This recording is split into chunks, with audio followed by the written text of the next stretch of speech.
Hello everyone, we are now live. Over to you, Chidi. Hello everyone, thank you so much for joining us today on this interactive session with Warwick University, where we'll be learning more about the programs available. We'll be talking about facts, figures, ranking, and every other thing that has to do with Warwick. Joining us today from Warwick University are seasoned experts, and they'll be telling us more about Warwick and what to expect from Warwick. So we have with us Caroline Roshingwa, we have Tim Sinclair, and we have Ken Mao. Please send in your questions in the chat box at the end of the webinar, so all the questions will be answered. So if you have any questions, just drop them in the chat box and we'll be able to answer the question. Also, please mute your mic if you're not the one speaking, so that there will not be distractions during the webinar and everything will be seamless. Thank you again for joining us, and we hope to have a great time today and we hope to learn. So I'll be handing over now to Caroline, who would introduce herself and her team from Warwick University. Hi, Caroline, the floor is yours now.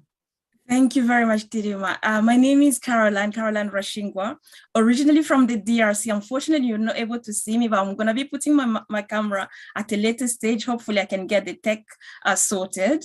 So I'm excited to have all of you joining us today. And I'm looking forward to coming back to Nigeria in July. So please stay tuned. You'll be getting an email from me, from my team, and from SIU, from our partner, when we're going to be in the region. So this is just to really inform you. So really, in terms of today, what I'm going to be covering is over the next 15 minutes is really to introduce you to the University of Warwick and provide you with some information that will really help you decide whether Warwick is the right university for you.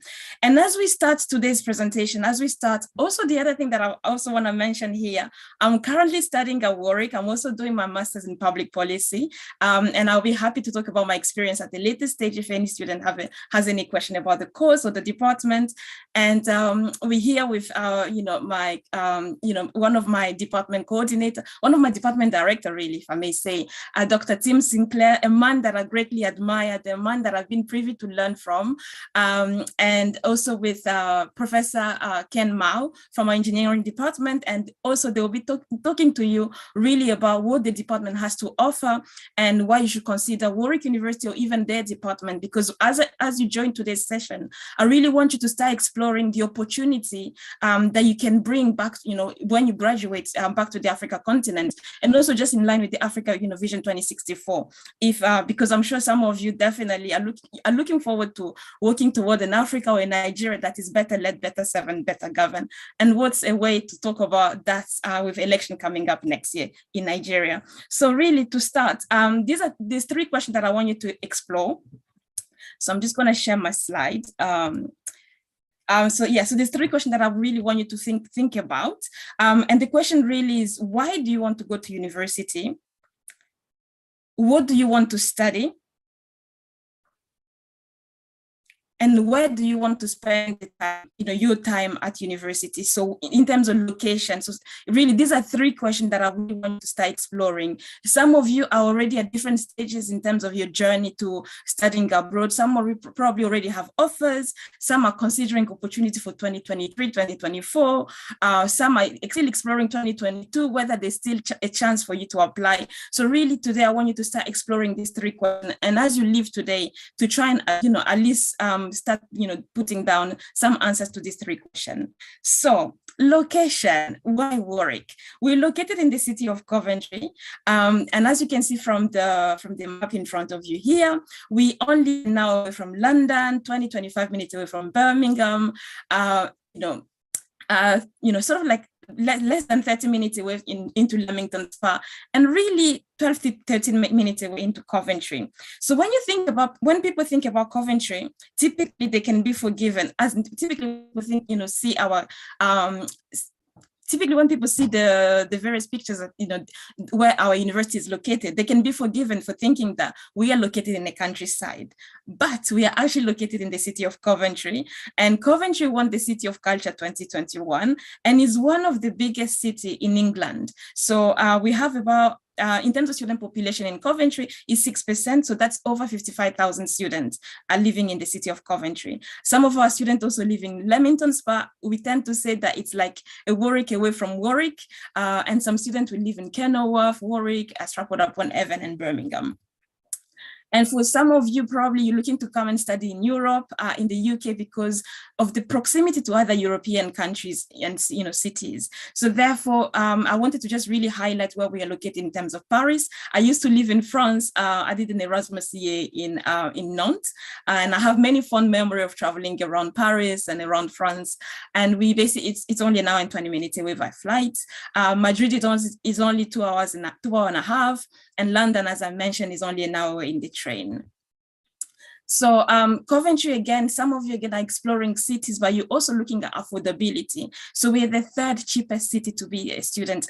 Basically, Coventry is a third cheapest city to be a student in. And among the, basically in terms of worldwide, the 89th cheapest city worldwide, according to the QS ranking.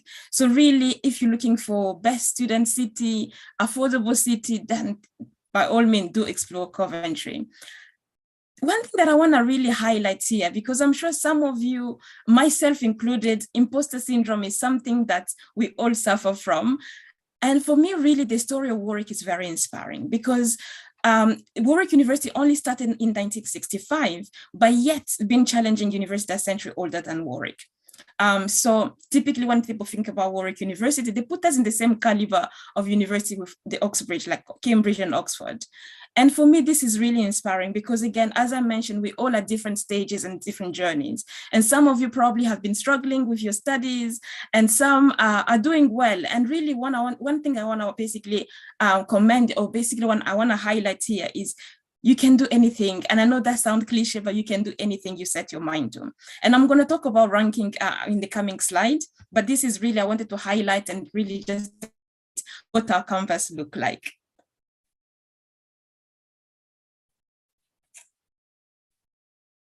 So our campus is really a place of possibility, ready for your energy and imagination. It's really a testing ground for your ambition. You could make an impact here at Warwick. You can basically, if you're thinking about setting up, whatever you're literally thinking about becoming, you can basically, Warwick will give you that platform to really exercise that leadership. If you, let's say you want to develop that leadership, or you want to explore new ground, or you want to feel confident and you want to take calculated risk. So definitely Warwick is a place to explore. And I'm not just saying this because I work at Warwick, but I've also been able to see it as a student of public policy. So as you can see, really, there's a lot of green spaces around. And the beauty of being on a campus university really is that it allows you to have, to basically be able to spend more time on your study, be able to network. And yeah, so if you're on that quiet area, you can be basically part of the Warwick woodland. And for those who are into animal, we have a campus cat, which is really famous. Then definitely do go to our Twitter, like check Rolf at Warwick Campus Cat. I actually follow it myself. It's great for well-being. I'm yet to meet the cat on campus, but I look forward to meeting it one day. So as a university, again, we have over 27,000 students studying with us. Some of you probably will be interested, since today is Africa-centric event. You're probably thinking, okay, how many students come from the Africa continent, or how many nationality? At the moment, we have 31 African nationality represented. So that's 31 African countries. So for those who are literally looking to work and maybe expand their network, but also Warwick will be a place, for those networking opportunity. So we have over 250 clubs in society, 65 clubs, pretty much anything that you can think of. If, let's say, you want to join the football club at Warwick, you can join the main football club. If Nigerian, you want to really meet other Nigerian students, maybe you're into Afrobeat music, then definitely Warwick Nigerian Society is a place to explore. Or if you're looking to, again, in terms of Africa-centric really events and conferences, you're exploring, you want to meet other African students, but you also want to work toward an Africa that is better led and better served and better governed. Maybe Warwick Africa Summit could be another society that you could explore, or Warwick Politics Society. So really there's an area of society, there's a range of clubs and society that you can explore. And of course, if you do want to set up your own, Warwick will give you that opportunity, but they'll basically caveat in order to make sure that you have the right, you have enough member to set up a society, because you cannot have a society for just one. Also, for those who are into the arts, we have Warwick Arts Center on campus. It's one of the largest, basically, arts center outside London. And students from Warwick really are able to get discounted rates. Some of our students have been also able to host events here. I can think of one student from Nigeria who joined us to do her bachelor's degree and then stayed to do her master's. And now she's even doing a PhD. So really, you can see that Warwick is a community. And some students, when they join us, they want to stay and they want to continue their study with us. We also invest heavily into teaching and learning. And this is just one of our new learning facility, which is a 57.5 million investment for students who are looking to go into the art. And of course, reputation is really important to us, but reputation is not all. So when it comes to ranking, we perform really well in the UK, so consistently in the top 10 of most of the major league tables in the UK. And of course, when it comes world ranking, again, we come in the top 100. So as you can see in the slide in front of you, 16th in Europe, 61 in the world, according to the QS ranking for 2022. And now I really want to sort of really start, get you to start exploring and really start thinking about your department and the course that probably you're exploring studying. So these are just some departments and where they are located. So you can really, everything is, proximity to everything else. And just law, economics, and politics, it has this shape of SS, which basically means that you are able to connect from one side to the other. And it took me 2 years to learn that. So if ever it's raining, please don't go out walking outside. You can literally connect just from the department. And basically everything is walking distance to everything else. As I mentioned, we also do have accommodation on campus, and there's basically supermarket on campus and just off campus as well. And of course, being based in Coventry, there's a lot of opportunity as well, if let's say you want to explore Nigerian cuisine or other African cuisine as well. In terms of departments, so one thing that I wanted to highlight really is that these are the department at Warwick, and within this department, there's also various subjects that are offered. So I would really encourage you to go to our website, really explore the various courses that we offer. The other thing is sometimes the course may have a different name. So my advice is really to just explore the various courses that we offer and also look at the modules that are being offered.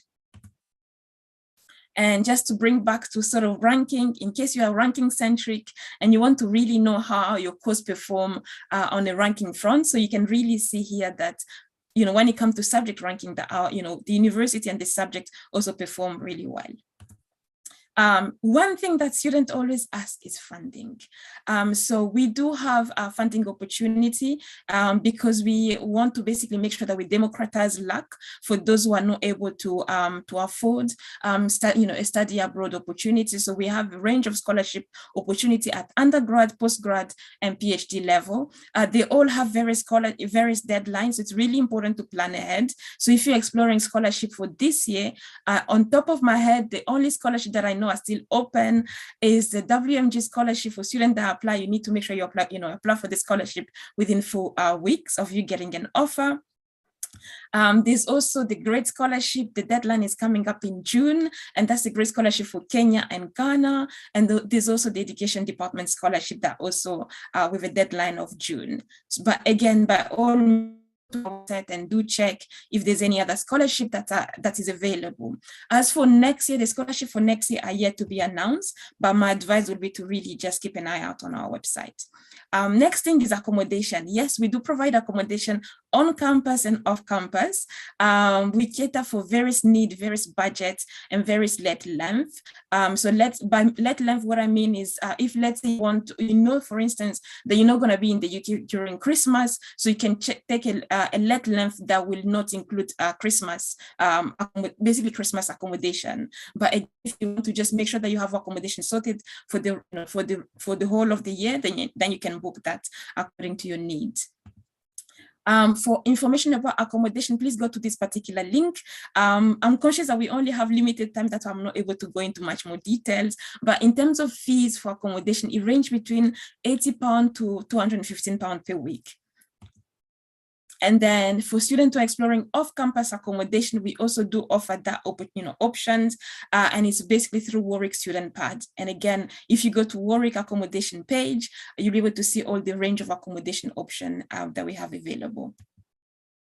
And this is the link, just in case you're wondering.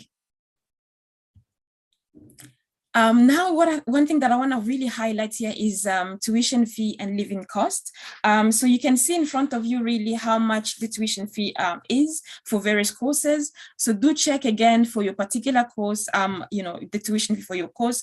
And then one thing that I also wanted to highlight is really in terms of maintenance. So the UK government really has what they call maintenance fund. So a student coming to study in the UK need to be able to show that they have sufficient money to be able to study and live in the UK. So for students who are living in London, they need to have at least, they basically need to show that they have £1,334 per month.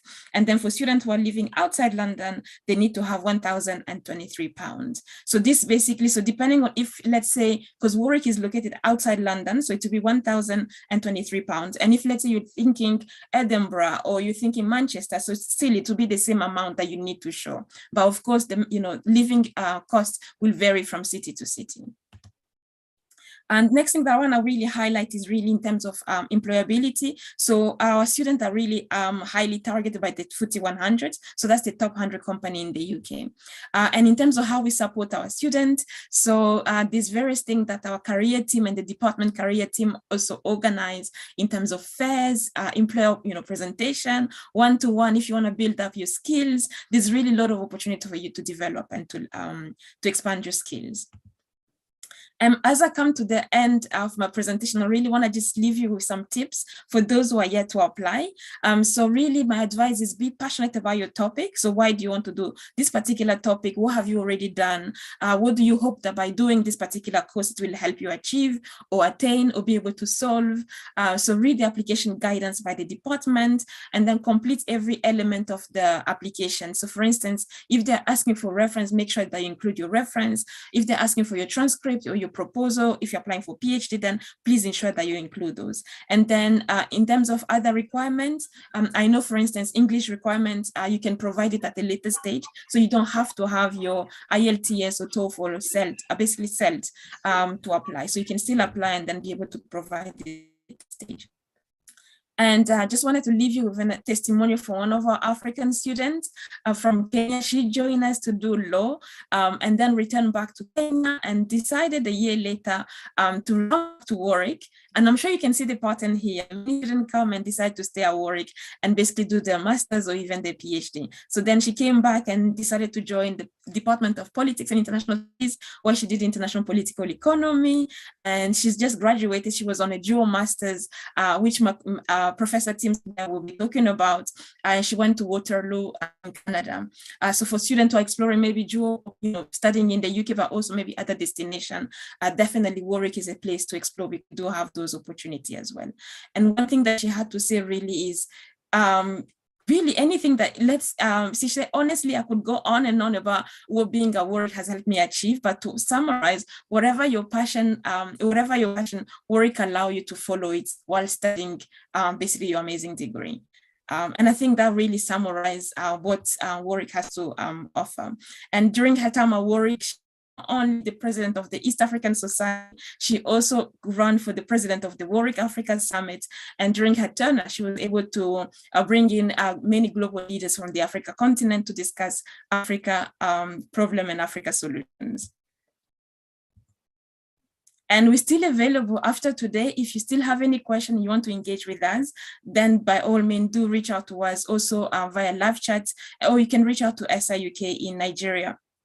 and they will be happy to assist you. And as I mentioned, please stay tuned for an email from my team and from SI UK when I'm coming to Nigeria in July. My contact detail for those who want to engage with me directly as well, it's basically africa@warwick.ac.uk, or you can email me directly at c.rushingwa@warwick.ac.uk. Thank you very much. I'll stop sharing my screen now.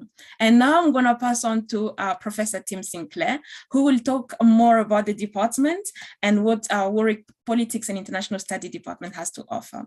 And I'll just share the slide for Prof.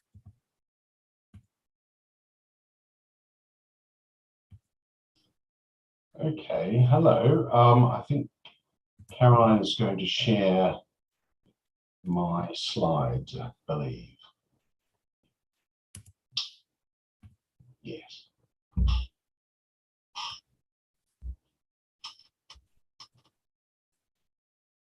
Brilliant. Okay, well, hello. Yes, I've been at Warwick now for almost 30 years as an academic, so I have a pretty good idea about how the place works. I was very pleased by what Caroline just said, and specifically the quotation that she offered at the end there, because that's very much been my experience as well. It is a place where I think you can come and you can do what you want to do, and you'll feel that the infrastructure supports you. You'll feel that the teaching staff support you. You'll feel, I think, that everything is there for you to do as well as you can. And I think that's as much as you can expect from a university. And it's more than you're going to get from a lot of universities. So I think it's a great endorsement. Okay, so we're going to talk about a number of things. We're going to talk about the degree structure, different pathways, and so on. Shall we start off by talking about the pathways? Yes, so you'll see on your screen a variety of different degrees we offer. I think when I started at Warwick, we offered international relations, international political economy, but now you can see we offer a very great range, I think 10 in total. Public policy has been very popular, international development very popular in the last few years.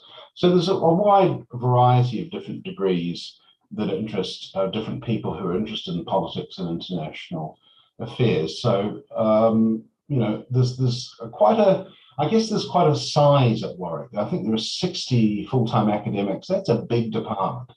And that means we can offer a lot more, obviously, than a small place. Let's move on to the MA structure. Next slide, please, Caroline. Okay, so what you do is you spend 2 terms in one of our MAs doing modules, that is courses or classes. And then at the end of that process, you go on to do a dissertation, which is like a short thesis where you do some research with a little bit of guidance from academics, but with more independence than you had when you were doing the modules. Now, typically what you do, I think, is a core module, which will cover, say, theories of public policy, main issues in public policy, for example. And then you'll do a couple of other big modules, or they could be cut in half into half modules, looking at specialist topics that interest you. Right, so we're talking about a degree in 11 months. So it's pretty busy. It requires a lot of you. It's definitely a full-time program. It's going to absorb a lot of your energy during that 11 months. Let's move on to the next slide, please, Caroline. So we do offer double degrees. I have been to Waterloo in Canada. I lived in Canada, actually. I've lived in Ontario for 6 years, and Waterloo is a lovely place. They have an Oktoberfest there, and it gets very, very snowy there. If you're from Africa, you might find it very, very, very, very cold. But as you can see, we have lots of other interesting places like Monash in Australia, and the Technological University in Singapore, amongst others.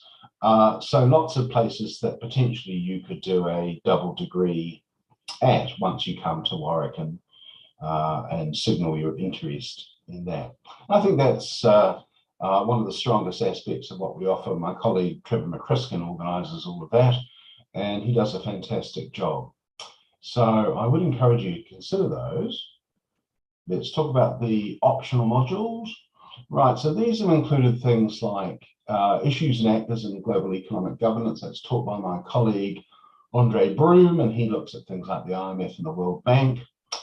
Rising world powers, obviously this is about China, Turkey, Nigeria, places like this.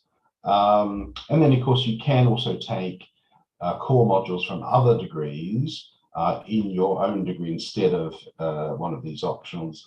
So you could say if you're doing international relations, you could take theories and issues in public policy, and that would give you a little bit more depth in an area that interests you in addition to international relations. Okay, let's talk about the student experience. Okay, so I think I would say that we're very much a research department. So some places you might go to in the world, the academic staff don't do research. Well, certainly that's not true at Warwick. I published a book myself in November, and most of my colleagues are doing very similar sorts of things. We're one of the biggest departments and most successful departments in the UK. And that really, you know, gives a depth to what we do, which is kind of interesting and exciting for you as a student, I think.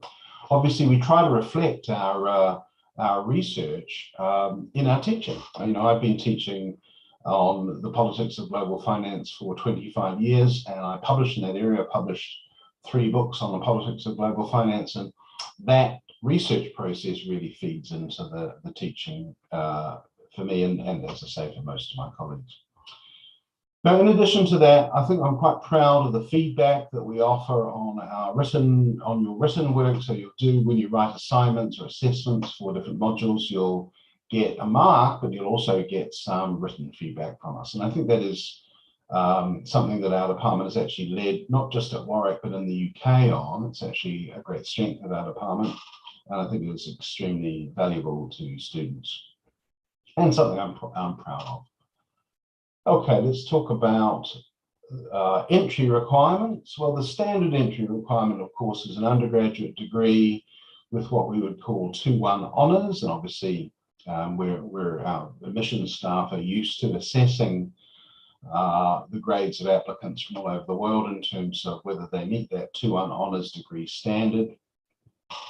Ideally, it's in some sort of political science or international relations area, but we do obviously take students from other areas. I've certainly had lots of economics students over the years and students from business schools and things like that. Needless to say, there's a good English language requirement. The classes, of course, are all in English.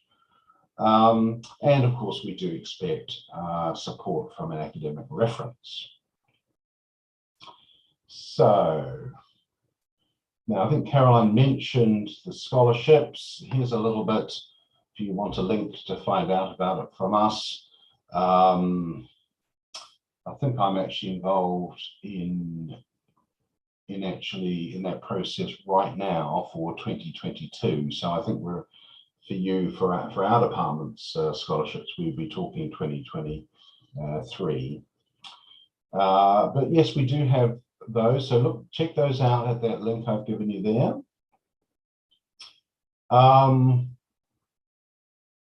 Yeah, I mean, by all means, contact us. I mean, we'd be delighted to hear from you, and I've given you an admissions contact there, and you can also contact me. I've given you my address. My colleague, Florian Reicke, he's the Director of Student Experience in the MA program. You can contact him if you wish. And I've given you some more information, given you another link rather to the admissions area of our website. So I do hope you consider our programs. I think we offer excellent programs. I think that they're quite career relevant. One of my students went on to become an executive in the Bank of England. I think that's probably one of my most interesting students. I also had a student who went to work for Barclays Bank. I think she now works for Amazon. She's worked for a whole series of financial and sort of tech companies here in the UK. I think she's originally from Argentina, and there are many, many other students. So I think that one of our degrees is excellent preparation, really, for good employment and good opportunities of all sorts following. So you know, although it is a politics degree, international studies degree, you're not really limited, I think, to working in that area. There's quite a wide, you know, remit of opportunities available to you, as those students have proven. So good luck to you, and I wish you the best with your applications, and do consider Warwick, please. Thank you very much, Prof. And now we're going to pass on to Professor Ken Mao, who's a professor in mechanical engineering, sharing his slide and really talk more about our engineering department. Over to you, Prof.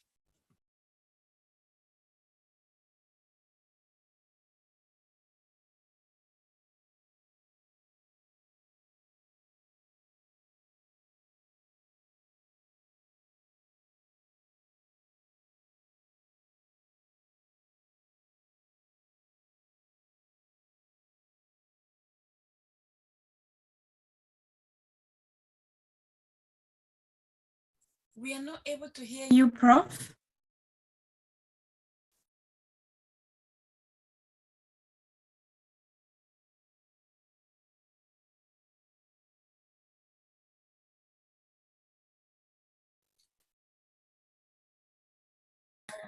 Ken, you're on mute.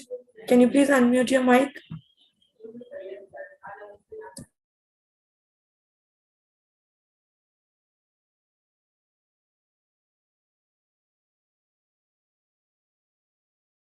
Unmute.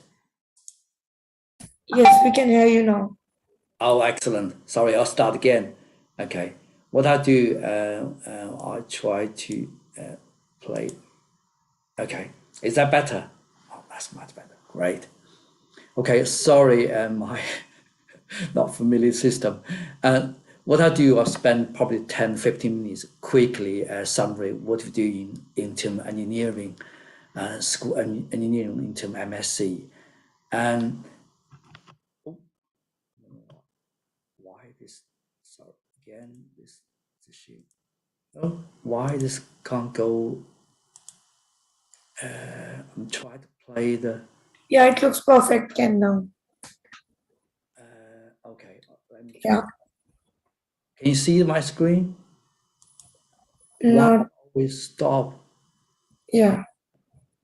Ah, I got it. I think I shared the last slide. Okay. Okay. And really sorry.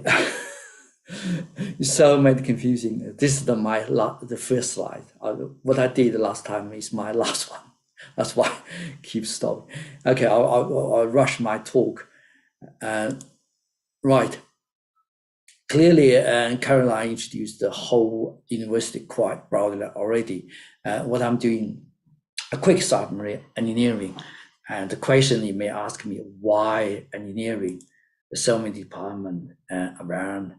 And we are pretty much top 10 in UK, and last time ranking about 5th, and sometimes people 6th. And the MSc degree is pretty much we call industry oriented. Clearly, we have an academic based. In the moment, I would say wide research important. And all the degree to achieve the MSc degree, all students require 180 credit. And in other words, every student need to take 8 modules and plus a research project. Again, I'll talk through this one in a moment. Also, Warwick engineering is very strong in terms of research. We pretty much in, again, top 10. And I think Tim talked a lot about his research already. And I think he answered the question why research is so important. Okay. And the research is guaranteeing our teaching in the cutting edge. So what we try to teach is pretty much in the front line.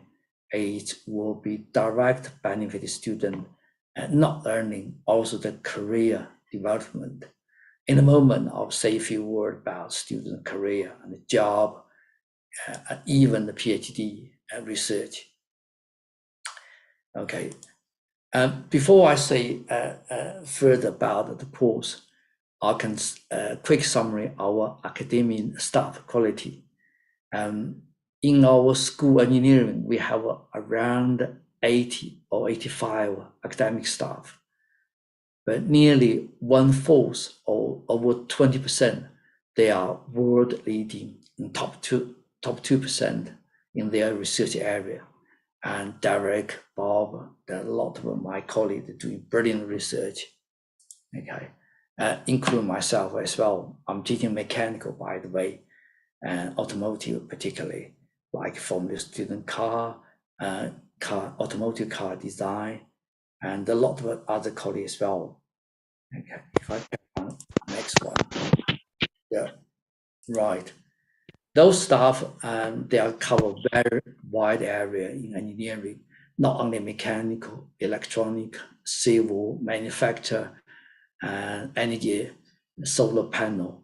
Those staff, what I'll try to say, they're not only top 2% in the world leading in their area, they're also in the front teaching line.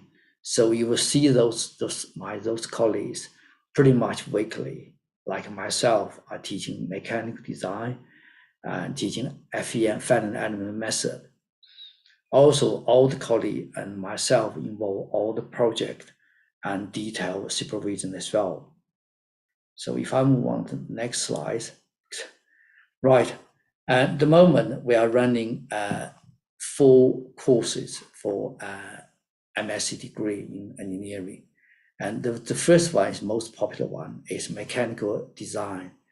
I think the one of the reasons the mechanical design is probably the job market. And the next 3 is pretty good as well. And they are more research oriented, like biomedical, communication, and electrical power. In terms of the requirement, entry requirement, we are lower than Tim's department. It's pretty much 2-2, it should be fine. And clearly, you need a reference, and also you need if you're not English not native speaker, you need a qualification. There are a lot of different like IELTS, TOEFL, or Cambridge standard. I'm sure you can fit one of them. Yeah, but in terms IELTS, we only need a 6.5. Right, and mechanical engineering, this is one of popular course, like I said. And to achieve this MSc degree, you need to select the 6 core modules, which I won't talk to a lot details, but you can see more detail from our web page. And I just want to say one word about my course coordinator, Stan. He's leading this course, and his research is solar panel. You probably can see the picture there. His design is pretty much unique in his area. Also, apart from the core module, you need to select one of the optional module. One of the FEM is my expertise. So if you have any questions about finite element method or mechanical design, just ask me about it. Pretty much one of the lecture in the department. Right.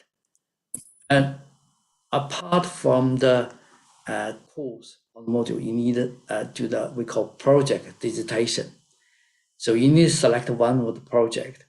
As I said, most of the staff pretty much in the top level globally. So all the research project is cutting edge and also industry orientated.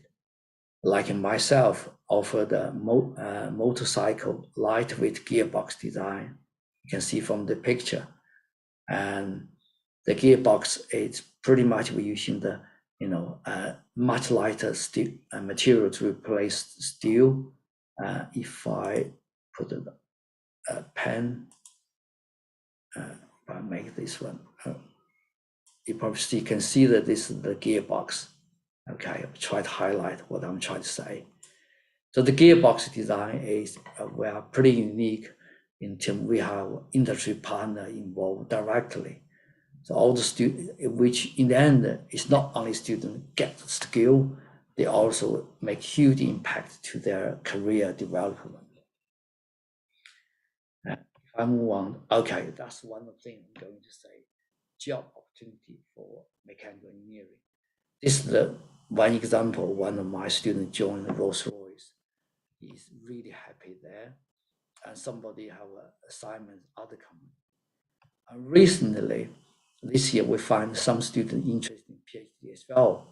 This is one of my students called Ford. He's doing MSc. Ford joined us, I think last October. It's only 6 months. He got a PhD scholarship in Warwick. So soon after he finished MSc, he will start PhD in October straight away. So PhD, what I try to say, PhD is another choice apart from direct job market. The second course, as I said, is biomedical. Okay, fine, Chris. My colleague Chris, he's the course coordinator. Clearly, I'm not very good at biomedical. Any question, just ask Chris when you join Warwick. The only thing I'm involved is biomedical, is hip joint. Oh, here. Yeah, that's the picture. So what I did for the research and teaching is I joined medical school, Damien Griffin. We're doing the research to tell the medical school where the surgeon to do and to save their time from the modeling.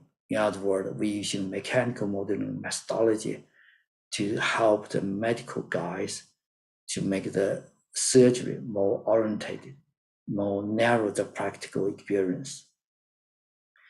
And clearly, and when you join Warwick, you will find my colleague Chris and other colleagues, they're much more support in terms of this course.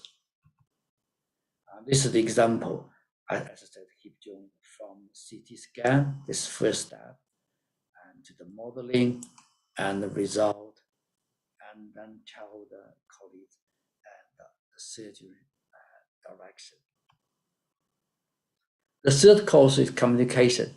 And clearly, again, there's some compulsory module, option module. Yunfei is my colleague, he's leading this course. I think in terms of communication, the good example is mobile. 5G is the most popular one. And I think this is one of the popular. Sorry to interrupt, Ken. Your voice is coming very low. Oh, the voice, sorry. Now it's coming perfect. So it's coming a bit closer. Yeah. So the third course is what I try to say, communication. And the project is pretty much, mobile orientated, particularly the 5G is most popular one, right? I think this is the last course, electrical power. My colleague Ole, he's leading the course. Electrical at the moment, traditionally people think mechanical and nothing to do with electrical or power generation. Now they're all merged together. This is one of a unique part in Warwick we call general engineering. And so all the particularly electromechanics module is getting very popular. To say my point, I think I want to say the project. Okay. This is one of the research project or MSc project dissertation leading Warwick University. And clearly we know that renewable energy, wind turbine is getting really, really important globally. In UK, we have what we call energy farm. We have 72, I think, seaside farm wind turbine. In theory, people think the wind turbine pure electrical, which is not true. For example, I'm directly involved in terms of the wind turbine, in terms of the gearbox design. You can see the system here. And this is one of my students designed the gearbox, okay? Because this gearbox is unique compared to automotive. They are very, very high impact. You probably can imagine the wind impact is probably more than 10 times the traditional automotive impact. And also the speed increase system. They got very high, speed, not like traditional speed reduction. So it makes the design so complicated. Luckily, we have a really strong team between an electrical guy and a mechanical guy like myself. So this example is showing all the subject, we're not working individually, we work together. Again, apology in the beginning, my slides myself. So this is my last one. And if you got any question, either ask me today or just simply drop email or ask Caroline. And I'm happy to support. Thank you very much. So just stop sharing, back to normal.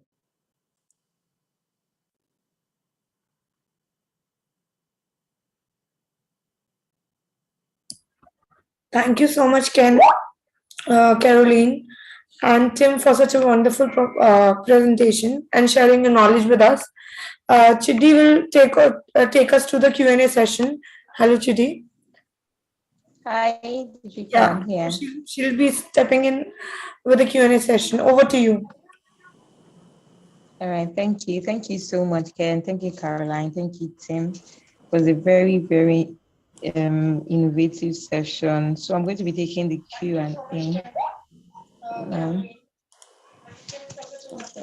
One minute, please.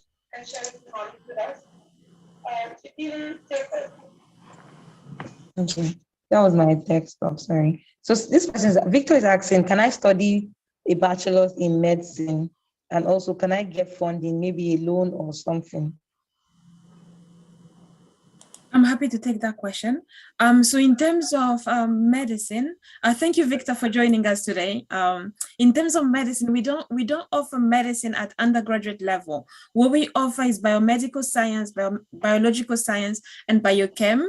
And then in terms of funding opportunity for undergraduate students, the deadline was in January. So in terms of, we basically offer what we call the Global Excellence Scholarship. But generally the deadline for that is in January, so that has now gone. So if, let's say, the student is exploring 2023, then definitely I will advise them to explore the 3 courses that I've just mentioned: biological science, biomedical science, and biochem. And then also just look at the WOGIS scholarship. We call it WOGIS, which is basically the Global Excellence Scholarship, to just familiarize themselves with what is required for that particular scholarship and when typically the deadline is, so that they can start planning ahead. But excellent, thank you for joining us. All right, thank you very much, Caroline. So we have another question. What are job opportunities during studying? Like, what kind of part-time jobs can somebody look out for? Is that for particular department or just in general? General, I think it's a general question. Okay, so in terms of general, really, there's a lot of opportunity. The student can become a student ambassador. I used to be a student ambassador when I was in school, and then in college, and then when I also went to university. They can become a student warden, so they can work in halls, or they can work in some of the amenities on campus. There's really a lot of opportunity. We have a platform called My Advantage, and that's really the advantage of them being a Warwick student, and a lot of jobs are advertised on that particular platform in terms of internship and of course in terms of job post their studies.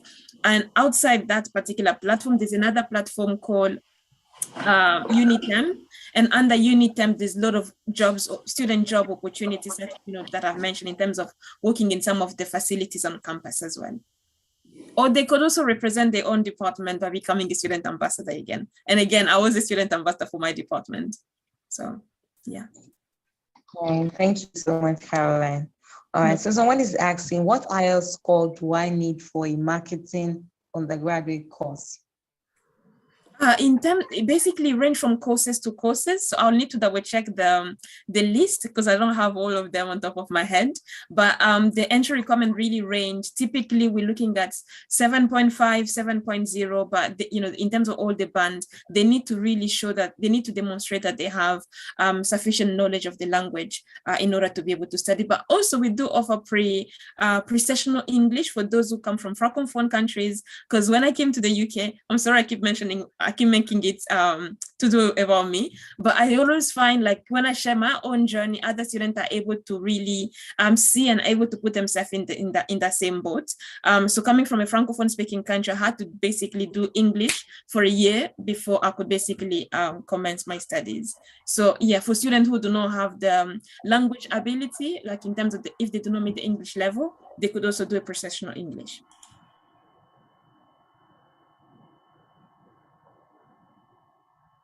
Any other question? Hello, Chidi, can you hear us? I think there's some network problem, so I'll be picking up question. Okay. Yeah. Can I get an MD after BSc in biological sciences? Sorry? Am I audible now? Yeah. So the question is, can I get an MD after BSc in biological science? MB, you said it. I think the question is MD. Medicine doctorate. probably not, if I understand. This is just the biomedical science, just we only get the MSc, that's normally we are awarded. Okay, thank you. The next question is, hi, if I apply for September, January intake, how long it will take? Will the university reply? Okay, again, some of our courses are now closed for this year.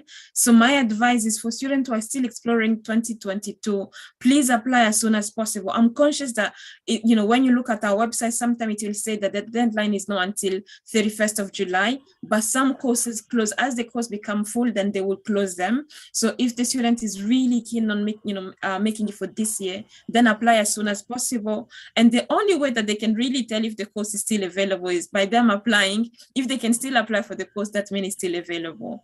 And typically the processing time is 12 weeks. So basically roughly nearly 3 months. So apply as soon as possible, because you need to also bear in mind visa application and a lot of other things that you need to also factor as an international student, if the student is an international student. Thank you, Caroline. The next question is, do you have information on average earning post completing a master's in electrical engineering? I'll pass this question to Professor Ken. So whether if you have any insights on the salary range for students who complete their course in engineering or electrical engineering. Sorry, I just clarify the question. Are they interested about the marketing or the employment? What kind of? Okay, just say a few words. In terms of electrical engineering, or we call electrical power engineering, they're getting very lot improvement recently, particularly in the UK job market. There are a lot of electrical control problem. That's one. The second thing, we find a lot of combination between electrical and the mechanical. So the job market is increased, getting more and more challenging, and get a lot more requirement put this way around. Particularly our neighbor, you probably know Jaguar Land Rover, just next door to Warwick University. And so our student getting very popular there. And Rolls-Royce, Airbus, another two favorite place in terms of employability or marketing.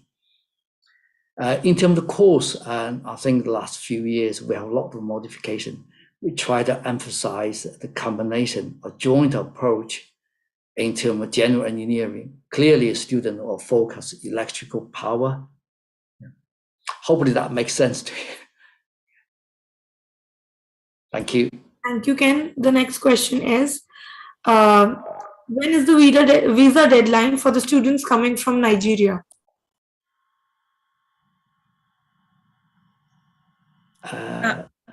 Happy to take that question. So again, the processing time for visa really range by country. So typically, the visa center in Nigeria, typically they will say that for particular visa, and I know Chidima is in the room today, from SI UK Nigeria office, so she'll be able to clarify, confirm this. But typically, there's various range. So some visa, you can apply for what they used to call like VVIP processing time.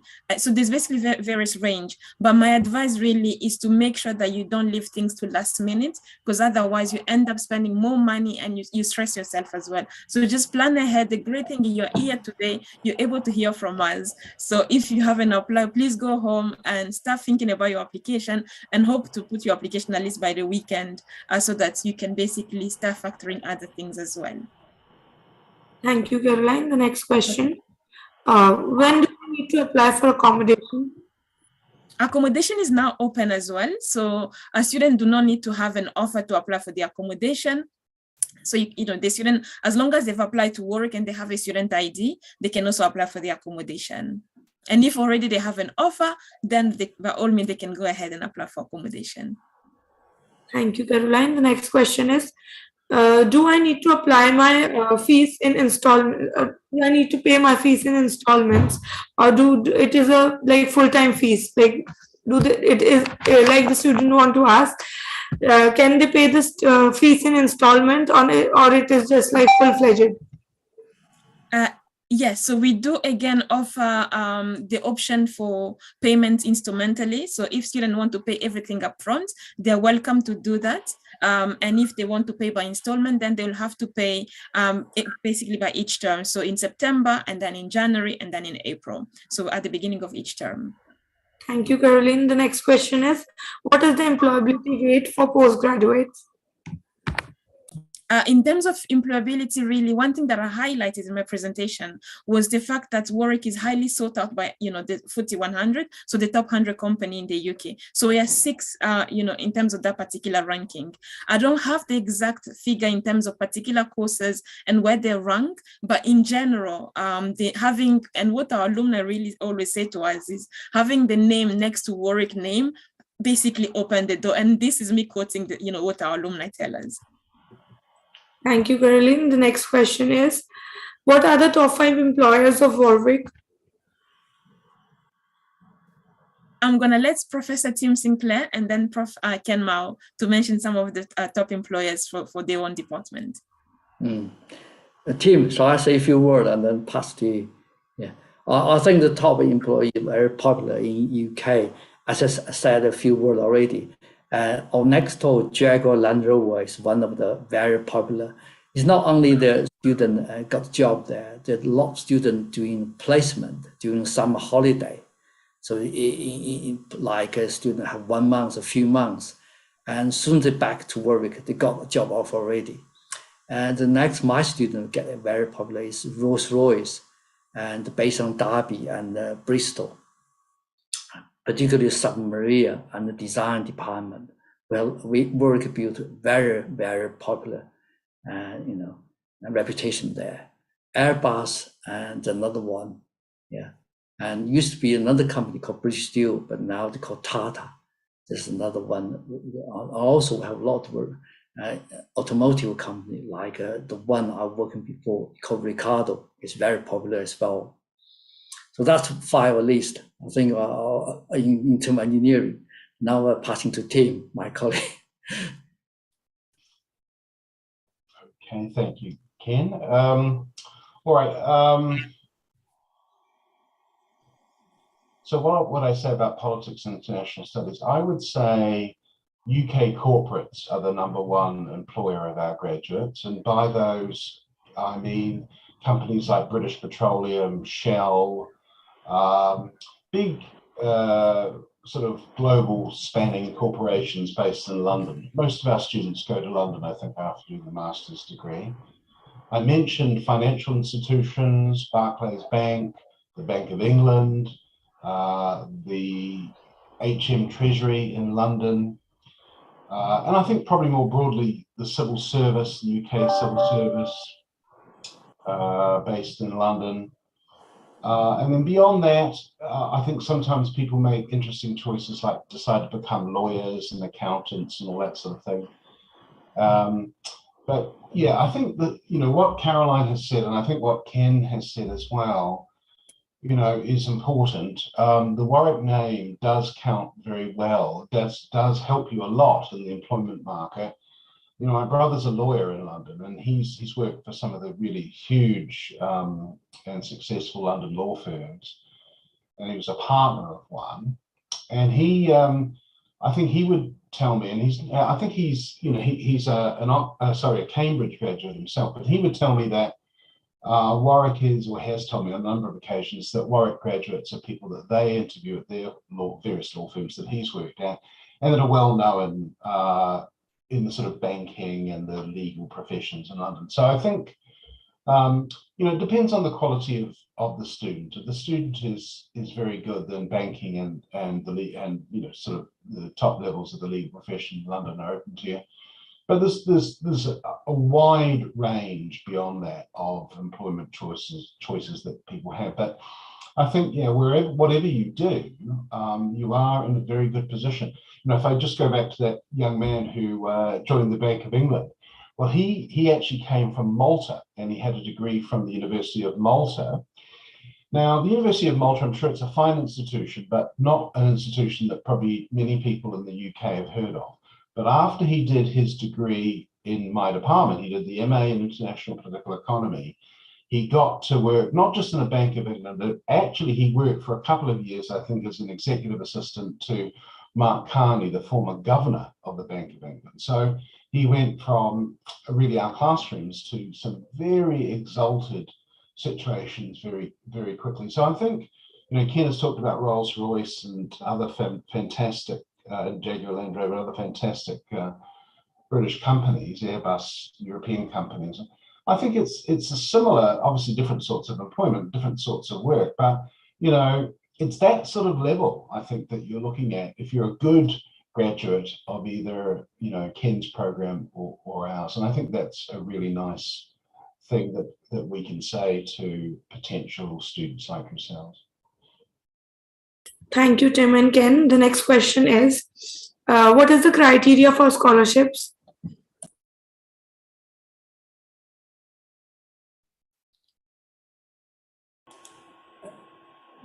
Tim, do you want to say? Okay. I'm happy to answer this question. I would say really each scholarship will have its own eligibility criteria, so there's no one size fits all. So some scholarship will ask you to basically write why you and why basically leadership. What do you understand by leadership? While other scholarship will basically tell you to write about what do you hope what do you hope this scholarship will basically help you achieve. So my advice really is to make sure that student really, when they're exploring scholarship opportunity, they first of all know the deadline and the requirements in terms of eligibility, so that they can position themselves accordingly. And then also, before applying, just really asking yourself, how do I fit into this particular category? So if a particular scholarship is saying that it's tailored, let's say the Warwick Great Scholarship for Ghana or Great Scholarship for Kenya, already in the caveat, it's saying Ghana and Kenya. So if you're not national of those countries, you know already that by that particular sheer fact, that you can just disqualify yourself, unless if you have dual nationality.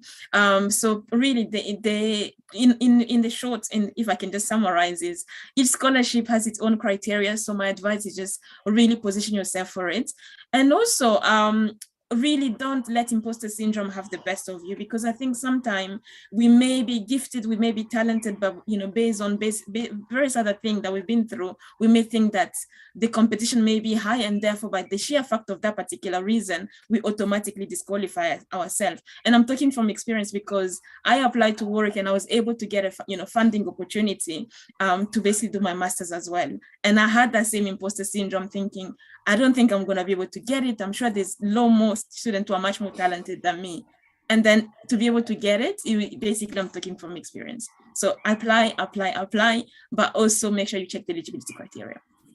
Also, the other thing, just in terms of funding, is to look at other opportunities that may be available in your home country, because I know that, let's say in Nigeria, there's various other scholarships that the government in Nigeria provides, and there's some companies also, philanthropic organization and other companies like banks that also provide scholarships. So just really, if you're looking for funding opportunity, look around and don't just put all your eggs in one basket.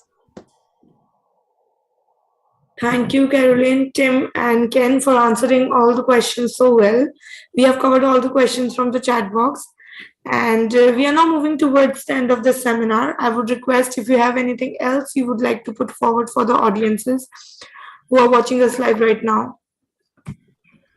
Yeah, I'm happy to start. And really, one thing that I will leave them with is the principle to success, which is the principle that I learned from a lady that I greatly admire from Egypt, Grania. And basically, what she said was, you need 4 C's in order to succeed in life: competence, confidence, connection, and charm. So, in terms of competence, you need to be competent in your subject matter. You need to be passionate about that particular subject, and you gain that by, basically, in terms of your competence, you gain that by being, passionate about your subject area. So if you're exploring international political economy or public policy or electrical engineering or medical school, really you need to be passionate about that, and that's how you gain your competence. The next thing is really in terms of connection. So wherever you go, today my session I was talking about opportunity to really go global, to meet people from not only Africa, the Africa continent, but the fact that Warwick has over 145 nationalities represented. So that connection, and the connection will become that family in your accommodation when you're away from your family.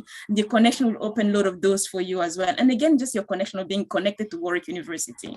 Then the next thing that is, I want to really highlight is confidence. So you need to be confident in your subject matter.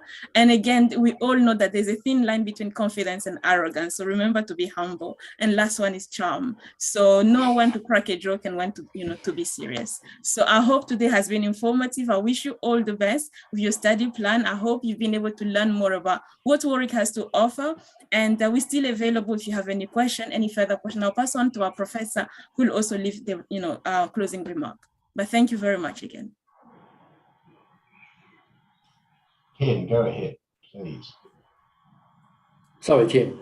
Do you want? Oh, okay. I'll say a few words. I think Caroline said a lot already. You are really, really welcome to join Warwick. If you join engineering, I'll just say one word: you won't be disappointed. You'll be very happy. You will be ending very happy, man. Thank you. Thank you, Prof.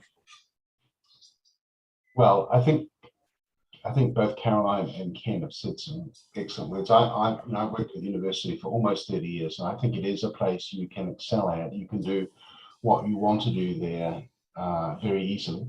And I think it's a place that is open to people of different cultures and different backgrounds and so on.